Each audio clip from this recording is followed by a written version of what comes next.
Assalamualaikum warahmatullahi wabarakatuh. Kemenangan itu telah menggetarkan Mekah. Kaum Quraisy pulang dari perang Badar dengan luka di dada dan kepala tertunduk. Di tengah riuh ratapan dan dendam, Umair bin Wahab berdiri kaku di rumahnya.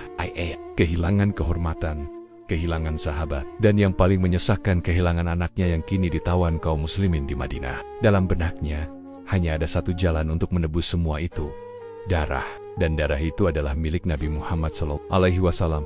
Umair dikenal di antara kaumnya sebagai pemilik akal yang tajam dan lidah yang licin. Ketika orang-orang Quraisy kehilangan arah, dialah yang mengusulkan taktik, membaca pergerakan lawan, dan menyusun siasat. Dalam perang Badar, ia ditugaskan menyelidiki kekuatan kaum muslimin. Dan ketika ia kembali dari pengintaian, ia menyampaikan hasilnya dengan ketajaman yang menakutkan. 300 lebih, tapi mereka datang untuk mati. Setiap satu dari mereka akan menyeret nyawa kita bersama. Namun kalimat bijaknya itu ditelan api hasutan Abu Jahal.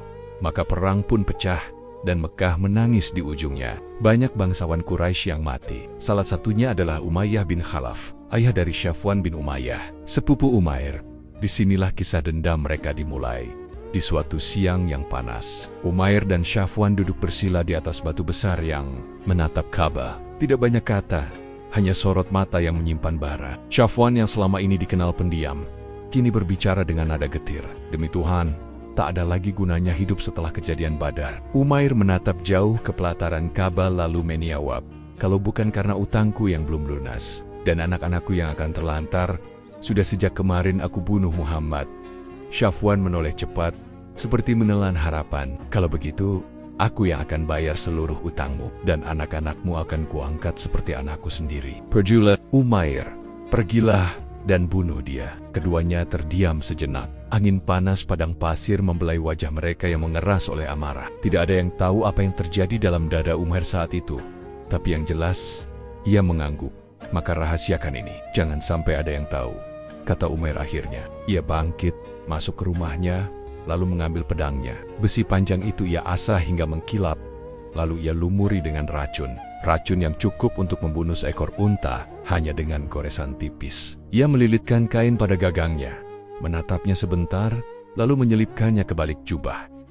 Ia tidak pamit pada siapapun. Ia hanya menggenggam niat, dendam, dan nama Nabi Muhammad SAW yang hendak ia hapus dari muka bumi. Perjalanan ke Madinah ditempuhnya dalam diam. Tidak ada percakapan dengan kafilah, tidak ada senyum atau sapa. Yang ada hanya langkah kaki unta dan denting pedang beracun yang bergoyang perlahan. Langit terasa makin rendah, dan tanah yang ia lintasi seperti mengerti. Lelaki ini tak datang untuk berdagang atau bersilaturahmi. Sesampainya di Madinah, ia langsung menuju masjid, tempat di mana Nabi Muhammad SAW biasa duduk bersama para sahabat. Tapi sebelum ia bisa mendekat, seseorang sudah lebih dulu mengenal wajahnya. Sayyidina Umar bin Khattab, yang sedang berbincang bersama kaum muslimin tentang perang Badar, mendongak dan berkata, "Demi Allah, itu si Umair bin Wahab, musuh Allah. Dia datang bukan untuk kebaikan." Tanpa buang waktu, Sayyidina Umar masuk ke hadapan Nabi Muhammad SAW. "Wahai Nabi Allah," katanya, "Umair telah datang. Pedang masih tergantung di pinggangnya. Aku yakin ia datang dengan maksud membunuh." Nabi Muhammad SAW tidak terkejut. Beliau hanya berkata tenang, "Suruh dia masuk." Sayyidina Umar pun keluar, menangkap Umair, dan menggiringnya masuk. Umair tidak bisa berbuat banyak. Pedangnya sudah dalam genggaman. Umar, langkahnya berat, matanya tajam, tapi kakinya seakan kehilangan kekuatan. Ia memasuki masjid bukan sebagai pembunuh, tapi seperti seekor singa yang kehilangan taring. Ketika melihatnya, Nabi Muhammad SAW berkata, "Dekatkan dia kepadaku." Umair berdiri di hadapan Nabi, matanya menyapu wajah lelaki yang selama ini ia benci. Tapi wajah itu tidak menunjukkan ketakutan, bahkan ketenangan yang terpancar darinya justru menusuk jantung Umair. "Selamat pagi," kata Umair, menyampaikan salam jahiliyah yang biasa digunakan Quraisy. Nabi Muhammad SAW menjawab, "Sesungguhnya Allah telah menggantikan bagi kami salam yang lebih baik darimu, wahai Umair, yaitu Assalamualaikum, salam penghormatan bagi penduduk surga Umayyah Tehji." Tidak karena kata-kata itu terasa asing di telinganya, tapi juga karena suasana ruangan seakan berubah. Nabi bertanya, "Apa yang membawamu ke sini, wahai Umair?" "Anakku," jawab Umair singkat, Ia adalah tawanan kalian. Aku datang untuk membicarakannya. Nabi Muhammad SAW memandang tajam. Kalau begitu, apa gunanya pedang di pinggangmu? Umair gugup. Tidak ada, pedang ini tidak berguna lagi. Tapi jujurlah wahai Umair, Nabi bersabda, bukankah engkau duduk bersama Safwan bin Umayyah di atas batu? Lalu engkau mengatakan bahwa jika bukan karena utang dan keluargamu, engkau akan membunuhku? Dan Safwan menjanjikan akan melunasi utangmu serta menjaga keluargamu? Wajah Umair memucat. Ayat, tidak ada satu makhluk pun di Madinah yang tahu percakapan itu selain dirinya dan Safwan. Demi Allah, teriak Umair, tak ada yang mengetahui itu selain kami berdua. Sungguh engkau adalah utusan Allah. Tubuhnya jatuh, mulutnya gemetar. Aku bersaksi tiada Tuhan selain Allah, dan engkau adalah nabinya. Semua yang menyaksikan kejadian itu menahan napas. Umair yang dikenal sebagai setan Quraisy, yang datang dengan niat membunuh Rasulullah, justru takluk oleh satu kalimat. Sebuah kebenaran yang tak bisa dibantah. Sebuah cahaya yang menembus racun di pedangnya dan gelap dalam dadanya. Namun tak ada yang benar-benar tahu apa yang terjadi dalam hati Umair malam itu. Ia duduk lama di masjid, tidak bicara. Ia memandang langit Madinah yang sunyi. Dalam hatinya masih ada tanya, apakah dosa sebesar dirinya akan diampuni oleh Allah? Dan justru disitulah bab ini berakhir ketika seorang pembunuh mulai meragukan pedangnya sendiri, dan sebuah keimanan baru tumbuh dalam dada yang selama ini dibakar dendam. Langit Madinah tidak menjawab, tapi malam itu bintang terasa lebih dekat. Langit Madinah malam itu seolah lebih dekat, dan di bawahnya Umair duduk dalam diam. Dadanya naik turun seperti baru saja menapaki batas hidup dan mati. Ia datang membawa pedang dan racun. Namun kini pedang itu tak lagi berguna. Ia datang membawa niat membunuh Nabi Muhammad SAW. Tapi kini lidahnya sendiri mengucap, aku bersaksi bahwa tiada Tuhan selain Allah, dan engkau adalah utusannya. Satu kalimat yang mengguncang isi dunia dalam dirinya. Sayyidina Umar bin Khattab masih berdiri di sisi. Matanya belum bisa benar-benar percaya. Baru beberapa saat yang lalu, ia menggenggam pedang Umair dengan penuh kewaspadaan, karena yakin laki-laki itu datang untuk menumpahkan darah. Tapi sekarang Umair tiada beda dengan bayi yang baru lahir. Tak ada amarah, tak ada kebencian, hanya keheningan dan ketundukan total. Dan semua itu terjadi bukan karena desakan, bukan karena ketakutan pada hukuman, tapi karena kejujuran yang datang dari hati yang selama ini dikuasai kegelapan. Nabi Muhammad SAW menatap wajahnya dengan kelembutan. Tidak ada ejekan, tidak ada celaan atas niat busuk Umair sebelumnya. Tidak ada balasan atas rencana jahat yang disusun dengan cermat. Justru sebaliknya, Nabi itu hanya bersabda kepada para sahabat, ajarkan saudaramu ini tentang agamanya, bacakanlah Quran kepadanya, dan bebaskanlah anaknya dari tawanan. Hajar Ibnu Hisham, dalam Sirah Nabawiyah, seketika itu Umair terdiam lebih lama. Kalimat itu menusuk ke dalam dirinya lebih dari tajamnya mata pedang. Bagaimana mungkin lelaki yang hampir dibunuh justru membalasnya dengan kasih sayang? Bagaimana bisa ketika seluruh tubuhnya memancarkan bahaya, justru sang Nabi menyambutnya dengan rahmat dan senyum? Ia merasa kecil, lebih kecil dari debu di jalan yang tadi ia lewati. Bahkan pedang yang ia asah selama perjalanan pun kini terasa seperti kayu usang yang tidak ada nilainya. Mata Umair menyapu masjid. Ia melihat para sahabat yang duduk memandanginya, bukan dengan kecurigaan, tapi dengan rasa ingin tahu. Mereka belum mengenalnya, tapi mereka sudah siap menerimanya. Ada yang memandang hina, tidak ada yang menyebut masa lalunya, seolah-olah kalimat syahadat yang baru saja ia ucapkan menghapus seluruh lembaran kotor dalam hidupnya.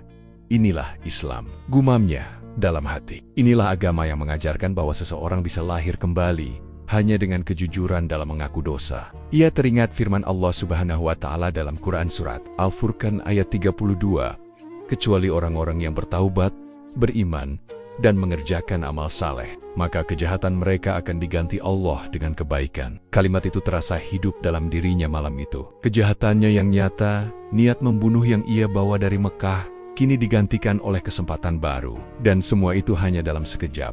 Umair menarik napas panjang. Ia menyentuh gagang pedang yang kini berada di lantai. Lepas dari ikatan niat jahat, ia tidak bisa lagi melihat benda itu sebagai senjata, sebab niat yang menghidupinya telah mati. Ia merasa seperti orang yang berjalan dalam gelap sepanjang hidupnya, lalu mendadak cahaya menyinari jalan. Cahaya itu bukan hanya menerangi ia, juga membakar segala niat kotor yang disembunyikan dalam dada. para sahabat datang menghampirinya satu persatu. Mereka menyambutnya dengan tangan terbuka. Mereka membimbingnya membaca Quran. Mereka mengajarinya tata cara wudhu, salat, dan mengucapkan salam. Tidak ada satupun dari mereka yang menyebutnya setan Quraisy seperti dulu. Tidak ada yang mengungkit peran besarnya dalam Perang Badar. Tidak ada yang menghakimi, tapi justru itulah yang membuat hati Umair semakin tak tenang. Ia merasa belum layak, ia merasa belum pantas duduk sejajar dengan mereka yang telah lebih dulu beriman. Merasa keislamannya seperti daun hijau muda yang belum cukup kuat menahan angin. Ada kegelisahan yang diam-diam tumbuh di balik syahadatnya. Sebuah rasa bersalah yang belum selesai ditebus. Ia masih ingat setiap langkahnya menuju Madinah. Ia masih ingat wajah Syafwan yang menyeringai penuh harap saat ia berjanji membawa kematian bagi Nabi Muhammad SAW. Ia masih ingat racun yang ia lumuri di pedang, doa jahat yang ia ucapkan dalam hati, dan keyakinan bahwa ia sedang menjalankan misi kehormatan Quraisy. Dan kini semua itu seperti api yang masih menyala kecil di ujung hati, api rasa bersalah yang belum padam. Malam semakin larut, Madinah sunyi, tapi di hati Umair tidak ada keheningan. Ia berbaring di lantai masjid, tapi pikirannya tidak tidur. Ia memejamkan mata, tapi bayangan masa lalunya justru makin terang. Ia merasa belum selesai. Syahadat sudah terucap, tapi jiwanya masih mencari penebusan. Ia ingin melakukan sesuatu. Ia ingin membalas kebaikan Nabi Muhammad SAW. Bukan dengan kata-kata, tapi dengan tindakan. Ia memutar ulang pertemuan tadi dalam kepalanya. Ketika sang Nabi menyebut rencana pembunuhan yang ia dan Syafwan rahasiakan di atas batu Ka'bah, Umair tahu bahwa tak ada satu manusia pun yang bisa mendengar percakapan itu selain dirinya dan Syafwan. Maka kalimat Nabi itu bukanlah informasi biasa, itu adalah wahyu. Itu adalah tanda bahwa lelaki yang ia incar dengan kematian adalah utusan Allah. Dan kalau memang itu benar, maka hidup Umair bukan lagi miliknya sendiri. Ia harus menjadi bagian dari cahaya yang hampir saja ia padamkan. Ia harus berdiri di sisi orang yang hampir ia tikam. Ia harus menebus semua langkah buruknya dengan 1000 langkah kebaikan. Tapi bagaimana? Apa yang bisa ia lakukan untuk menebus semua dosanya? Ia belum tahu. Tapi malam itu, dalam sunyi masjid dan bisikan lembut dari para sahabat, Umair bersumpah dalam hati, ia tidak akan membiarkan keislamannya menjadi kosong. Ia tidak akan membiarkan pedangnya berkarat di sudut Madinah. Jika dulu ia datang membawa racun untuk membunuh, maka kali ini ia ingin membawa cahaya untuk menyelamatkan. Dan tepat ketika ia hendak memejamkan mata, suara azan subuh menggema dari masjid. Sebuah panggilan yang dulu ia benci kini ia dengar. Dengan dada bergetar, langkah pertamanya dalam Islam baru saja dimulai. Tapi dalam hatinya, masih ada suara lain yang belum diam. Sebuah tanya yang masih menggantung, apakah Madinah akan menerima dirinya sepenuhnya? Atau ia harus kembali ke tempat asalnya untuk membuktikan keimanannya? Jawaban itu belum datang. Tapi Umair tahu, ia tidak akan diam, sebab bagi seorang seperti dirinya, diam berarti kembali ke kegelapan. Langkah pertamanya dalam Islam baru saja dimulai, tapi dalam hati Umair masih ada suara yang belum diam. Ia tahu keimanannya bukan hanya soal syahadat yang telah ia ucapkan semalam. Ini adalah tentang menebus masa lalu yang begitu hitam, menebus niat pembunuhan yang nyaris ia wujudkan, dan menebus setiap tetes darah yang ia bantu tumpahkan dalam Perang Badar. Ia bukan hanya seorang tawanan dosa yang baru dibebaskan. Ia adalah saksi hidup dari kerasnya hati yang kini pecah oleh cahaya. Madinah perlahan menyambutnya. Tak ada yang menghakimi, tak ada yang menyebutnya setan Quraisy di depan wajahnya. Meski gelar itu pernah melekat begitu erat. Bahkan Sayyidina Umar bin Khattab, orang yang paling pertama mencium bahaya kehadirannya, kini duduk bersamanya dengan senyum. Demi Allah, kata Umar di suatu pagi, dulu aku lebih suka melihat seekor babi daripada melihat wajahmu, wahai Umair. Tapi sekarang, aku mencintaimu lebih dari sebagian anakku sendiri. Kalimat itu membuat dada Umair bergetar. Betapa luasnya hati orang-orang beriman, betapa besar keagungan Islam yang mampu menampung musuh paling keji dan menjadikannya saudara. Ia duduk lama, memandangi bayangan dirinya sendiri di lantai masjid. Dalam pantulan cahaya itu, ia melihat dua wajah, satu yang penuh darah dan kebencian, satu lagi yang kini sedang belajar wudhu dan membaca Quran. Ia teringat firman Allah Subhanahu wa Ta'ala dalam Quran Surat Az-Zumar ayat 35. Katakanlah, wahai hamba-hambaku yang telah melampaui batas terhadap diri mereka sendiri, janganlah kalian berputus asa dari rahmat Allah. Sesungguhnya Allah mengampuni dosa-dosa semuanya. Ayat itu terasa seperti ditulis untuk dirinya. Umair bin Wahab mantan tokoh Quraisy yang dulu membakar semangat orang-orang untuk membunuh Nabi Muhammad SAW. Orang yang merancang strategi dalam kegelapan, yang lidahnya memercikan racun sama seperti pedangnya. Tapi kini ia duduk di bawah langit Madinah, ditemani saudara-saudara baru yang tak sedikit pun menaruh curiga. Malam demi malam berlalu. Umair tak banyak bicara, tapi matanya selalu bergerak. Ia memperhatikan cara para sahabat salat, ayat bacaan dari Nabi. Ia duduk lama di masjid. Meski kadang tak semua huruf dalam Quran mudah ia ucapkan, tapi ia terus belajar. Ia menelan setiap ayat seperti meneguk air kehidupan yang selama ini ia jauhi. Setiap kalimat yang ia baca seolah menghapus satu lembar hitam dalam hidupnya. Dan tanpa ia sadari, cahaya mulai tumbuh dari dalam dirinya sendiri. Tapi ia tahu pengampunan saja tidak cukup. Ia ingin berbuat. Ia ingin mengganti setiap makarnya dulu dengan amal yang nyata. Ia ingin berdiri di barisan yang dulu hendak ia binasakan. Ia ingin berteriak kepada dunia bahwa Islam telah mengubahnya bukan karena paksaan, tapi karena kebenaran itu terlalu kuat untuk diingkari di satu siang yang terik. Umair menyendiri di sudut masjid. Ia teringat saat dirinya dulu membakar amarah Quraisy di hadapan sumur tempat para bangsawan mereka dikubur. Ia teringat saat duduk di hadapan Safwan bin Umayyah, merancang siasat kematian untuk Nabi Muhammad SAW. Ia teringat wajah anaknya yang menjadi tawanan, wajah istrinya yang tak tahu bahwa Umair pergi untuk membunuh. Segalanya kini berubah.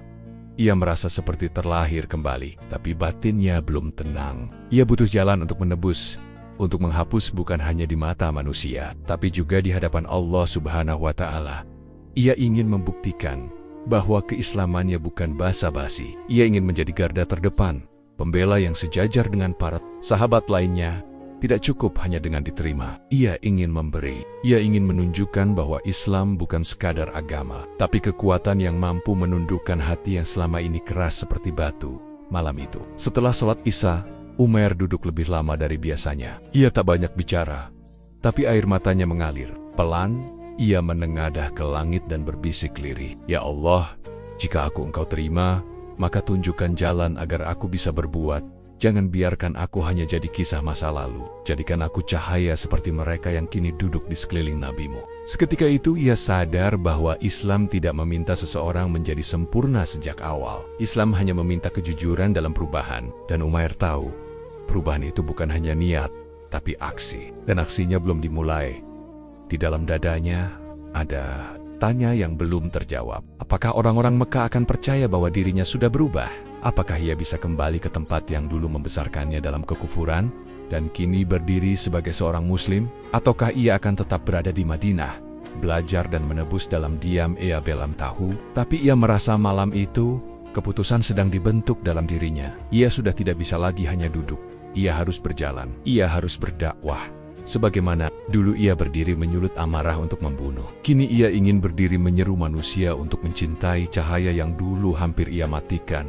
Tapi kemana ia harus melangkah, dan bagaimana ia memulai?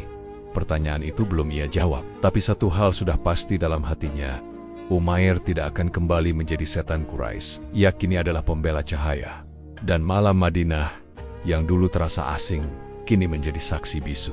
Dari sebuah jiwa yang sedang menyusun langkah pertamanya menuju medan jihad yang berbeda bukan dengan racun, tapi dengan kebenaran. Sabab ia tahu, pengampunan yang besar menuntut pembuktian yang besar pula. Dan Umair bersumpah, ia akan membuktikannya. Dengan cara apa itulah yang akan ia tentukan esok hari. Pertanyaan itu belum ia jawab, tapi satu hal sudah pasti dalam hatinya. Umair tidak akan kembali menjadi setan Quraisy. Ia kini adalah pembela cahaya. Dan malam Madinah, yang dulu terasa asing, kini menjadi saksi bisu dari sebuah jiwa yang sedang menyusun langkah pertamanya menuju medan jihad yang berbeda bukan dengan racun, tapi dengan kebenaran. Sabab ia tahu pengampunan yang besar menuntut pembuktian yang besar pula. Dan Umair bersumpah ia akan membuktikannya. Pagi harinya, Umair berdiri menghadap Nabi Muhammad SAW. Tatapannya tegak, tapi dalam dirinya tersimpan kecut. Ia menarik napas dalam-dalam lalu berkata, "Wahai Nabi Allah, dahulu aku datang untuk memadamkan cahaya Allah. Aku menyakiti mereka yang menyerukan namamu. Tapi kini, aku ingin menyeru mereka sebagaimana dahulu aku menyesatkan mereka. Izinkan aku kembali ke Makkah. Aku akan berdakwah. Aku akan menyampaikan apa yang telah aku temukan di sini. dan semoga Allah memberiku kekuatan. Nabi Muhammad SAW menatapnya. Tidak ada penolakan, tidak pula keheranan, hanya ketenangan yang memancar dari wajah beliau. Beliau mengangguk lalu bersabda, "Pergilah wahai Umair, dan semoga Allah meneguhkanmu dalam kebenaran." Kalimat itu cukup. Umair tidak membawa pedang. Ia hanya membawa Quran, keimanan, dan satu tekad. Mengganti apa yang dulu pernah ia hancurkan. Ia berjalan menyusuri padang pasir yang sama. Namun kali ini dengan langkah berbeda. Dulu ia menunggangi kuda dengan pedang beracun yang tersembunyi di balik jubahnya. Kini ia hanya membawa satu bekal. Cahaya, angin padang pasir yang dahulu seolah mendorongnya menuju kebinasaan, kini berhembus lembut, seperti ikut mendoakan. Di punggung untanya, Umair membaca Quran perlahan. Suara lantunannya mengisi celah-celah sunyi gurun yang dulu ia lintasi dengan amarah. Ia tak memikirkan apakah Makkah akan menerima atau menolaknya. Ia hanya tahu satu hal. Tugasnya kini adalah menyampaikan, bukan membalas. Sesampainya di Makkah, ia tidak sembunyi. Ia tidak menunggu. Malam, ia berdiri di hadapan orang-orang yang dahulu menjadi rekan setan dan kebencian. Ia memanggil mereka dengan nama yang lembut. Ia menatap mereka dengan mata yang bersinar. "Wahai kaum Quraisy, aku tidak lagi datang dengan kemarahan. Aku datang dengan kebenaran." Orang-orang menatap Umair dengan bingung. Tak sedikit yang mencaci, beberapa meludahi tanah yang ia pijak. Tapi Umair tidak mundur. Ia mengangkat tangannya dan berkata, "Aku adalah saksi hidup bahwa Muhammad SAW adalah utusan Allah. Aku datang bukan membawa pedang, tapi berita bahwa tak ada Tuhan selain Allah." Sebagian orang pergi, sebagian mencibir, tapi sebagian lain terdiam. Mereka yang dulu mengenal Umair sebagai pemuka strategi, sebagai pembakar semangat perang, sebagai lelaki yang lidahnya bisa menggerakkan pasukan, sekarang melihatnya mengutip Quran, mengulang sabda Nabi, dan menyampaikan kisah yang menggugah hati. Hari demi hari berlalu. Di malam-malam sunyi, Umair mengetuk pintu ramah-ramah Quraisy. Ia duduk bersama mereka, seperti ia dulu duduk bersama Syafwan merancang pembunuhan. Tapi kini ia mengisahkan cinta. Ia mengisahkan rahmat. Ia berkata dengan nada yang tak pernah mereka dengar sebelumnya. Ia mengulang ayat-ayat yang pernah ia tolak. Kini ia sampaikan dengan air mata. "Serulah ke jalan Tuhanmu dengan hikmah dan pelajaran yang baik." Quran Surat An-Nahl ayat 125. Dan pelajaran yang ia sampaikan bukan hanya lewat kata-kata, tapi lewat dirinya sendiri. Orang-orang melihat bagaimana Umair berubah. Mereka tahu bagaimana ia dulu. Maka perubahan itu menjadi hujah. Bukti paling kuat bahwa Islam benar-benar membalikkan jiwa dari kelam menjadi terang. Dalam hitungan pekan, Umair tidak lagi sendiri. Puluhan orang mulai menyusulnya. Mereka yang selama ini bimbang, kini berani mengucap syahadat. Mereka yang dulu takut pada pengaruh Umair, kini justru terinspirasi oleh keberaniannya. Ia mengumpulkan mereka. Ia membimbing mereka. Menggayap Syalat mengajarkan ayat-ayat pertama dan menceritakan kisah kasih Rasul kepada musuhnya yang kini menjadi saudaranya. Sampai akhirnya, ia membawa rombongan itu menuju Madinah. Bukan dalam gelap, bukan dengan sembunyi, tapi dalam iringan panjang yang penuh cahaya. Di sepanjang padang pasir, gema takbir dan tahlil memenuhi udara. Orang-orang yang dulu mungkin tidak tahu siapa Allah, kini menyebut nama Nia dengan bangga. Umair berjalan di depan, kepalanya tegak, tidak lagi dipenuhi dendam, tapi keyakinan. Ia menoleh ke belakang. Puluhan wajah mengikutinya. Wajah-wajah yang dahulu ia biarkan tinggal dalam kesesatan, kini ia tuntun menuju rumah kebenaran. Unta-unta yang membawa keluarga mereka melangkah perlahan, seolah tak ingin terburu-buru meninggalkan tanah kelam yang mereka tinggalkan. Di kejauhan, Madinah mulai tampak. Cahaya pagi membentuk siluet kota Nabi, sebuah kota yang dulu ingin ia hancurkan dengan satu hunusan pedang, kini menjadi rumah yang ia rindukan. Ia tahu, ketika ia sampai nanti, Nabi Muhammad SAW akan menyambutnya bukan hanya sebagai sahabat, tapi sebagai pemimpin dakwah Naman Sebelum. Langkah terakhir ia tapakan di tanah suci itu. Umair memejamkan mata sejenak. Di belakang kelopak matanya, masih ada satu wajah yang belum ia hadapi. Wajah Syafwan. Wajah yang dulu ia tinggalkan di atas batu dengan rencana busuk. Ia tahu, belum semua luka tertutup, belum semua pintu terbuka. Masih ada satu sisa dari masa lalunya yang menanti untuk ia hadapi. Madinah kini sudah di depan mata, tapi hatinya belum sepenuhnya tenang. Masih ada satu pertanyaan. Apakah dakwah ini cukup untuk menebus semuanya? Ataukah ada satu tugas lagi yang harus ia jalani? Ia belum tahu, Tapi ia siap, Madinah kini sudah di depan mata. Tapi hatinya belum sepenuhnya tenang. Masih ada satu pertanyaan. Apakah dakwah ini cukup untuk menebus semuanya? Ataukah ada satu tugas lagi yang harus ia jalani? Ia belum tahu, tapi ia siap. Dan nama itu kembali muncul di hatinya Safwan bin Umayyah, sahabat lama, sekutu dalam niat membunuh Nabi Muhammad SAW. Lelaki yang dulu duduk bersisian dengannya di atas batu Ka'bah, menyusun skenario kematian. Umair belum melupakannya. Bukan karena dendam, tapi karena cinta. Karena ia tahu, sebagaimana ia pernah tersesat dalam gelap, Safwan juga masih berada di sana. Maka Umair tidak tinggal diam. Setelah rombongan hijrah yang ia bawa tiba di Madinah dengan selamat, ia segera menemui Nabi Muhammad SAW. Wajahnya tegas, tapi ada rasa khawatir yang samar di balik matanya. "Wahai Nabi Allah," katanya pelan namun dalam, "sesungguhnya Safwan bin Umayyah adalah pemimpin kaumnya. Kini ia tengah bersiap meninggalkan Makkah. Ia hendak melarikan diri ke Yaman. Ia takut kepada engkau, tapi aku tahu hatinya belum mati. Berilah ia jaminan keamanan, semoga Allah melimpahkan rahmat-Nya kepadanya." Nabi Muhammad SAW mengangguk lembut. "Dia aman," sabda beliau. Lalu beliau melepas sorban yang beliau kenakan ketika menaklukkan. Maka sebuah simbol agung dan menyerahkannya kepada Umair. "Berikan ini padanya, katakan bahwa aku memberi jaminan untuknya." Umair menggenggam sorban itu dengan hati gemetar. Ia tahu, ini bukan sekadar kain. Ini adalah lambang rahmat. Ini adalah jembatan dari cahaya yang ia bawa menuju hati yang masih tertutup. Ia menyiapkan kudanya dan berangkat sendirian. Tanpa pengawal, tidak membawa pedang, hanya membawa jaminan keamanan dari utusan Allah. Di tengah perjalanan, ia mendengar kabar Safwan sudah di Jeddah. Ia bersiap menyeberang laut menuju Yaman. Maka Umair pacu kudanya. Debu gurun berhamburan. Hatinya berdoa tak henti-henti. Semoga ia tidak terlambat. Semoga ia masih bisa menyelamatkan satu jiwa dari kebinasaan. Dan akhirnya, di pelabuhan Jeddah, ia melihat sosok itu. Safwan berdiri di tepi kapal. Wajahnya gelisah. Angin laut menerpa jubahnya. Dan di saat yang nyaris terlambat, Umair berteriak dari kejauhan, "Wahai Safwan, wahai sahabatku, ayah dan ibuku menjadi jaminan bagimu. Demi Allah, janganlah engkau berputus asa dari rahmat-Nya." Safwan menoleh cepat. Matanya membulat tubuhnya kokoh. "Celaka kamu, Umair!" serunya marah. "Kau pengkhianat! Menyusulku hingga ke sini hanya untuk menjeratku. Jangan berbicara padaku lagi." Tapi Umair tak gentar. Ia mendekat, mengangkat sorban itu tinggi-tinggi. "Ini bukan jerat, wahai Safwan. Ini adalah rahmat. Ini adalah sorban Nabi Muhammad SAW sendiri. Jaminan keamanan darinya untukmu. Engkau aman." Safwan masih ragu.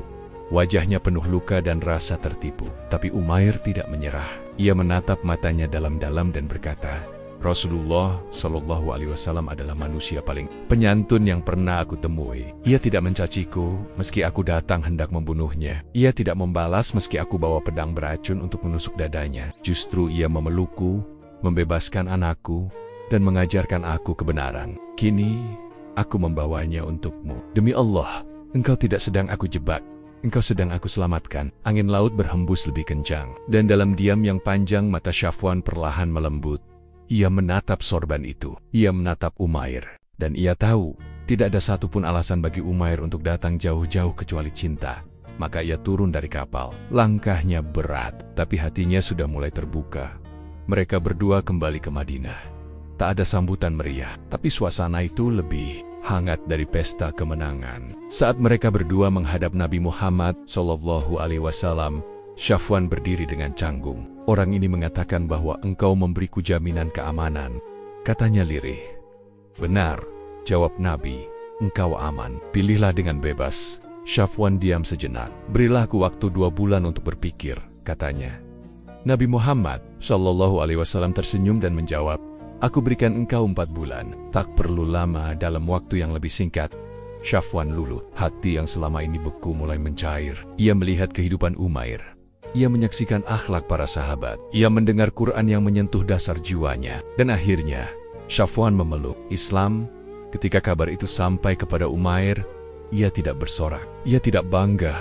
Ia hanya menangis. Dalam diam, air matanya mengalir. Ia menengadah ke langit dan berbisik, "Ya Allah, Aku dulu datang membawa racun dan dendam, tapi engkau gantikan itu semua dengan keimanan dan cinta. Engkau izinkan aku menyelamatkan sahabatku, maka jangan biarkan aku kembali ke gelap. Ia sadar, ini bukan akhir, tapi ia tahu tugasnya sebagai penyeru kebenaran baru saja menemukan bentuknya. Kini ia bukan lagi Umair yang dikenal Quraisy sebagai pemecah strategi perang. Kini ia adalah Umair bin Wahab, penyelamat dari gelap, penyeru cahaya, dan pengingat bahwa hidayah bisa datang bahkan kepada yang pernah menjadi musuh terdepan. Namun malam itu, ketika Umair berdiri sendiri di atas pasir Madinah dan menatap bintang, ia bertanya dalam hati, apakah masih ada hati lain yang perlu aku kejar? Ataukah sudah cukup sampai di sini peran ini? Langit tidak menjawab. Tapi Umair tahu, ia akan terus berjalan, sampai tak ada lagi yang tersisa di kegelapan.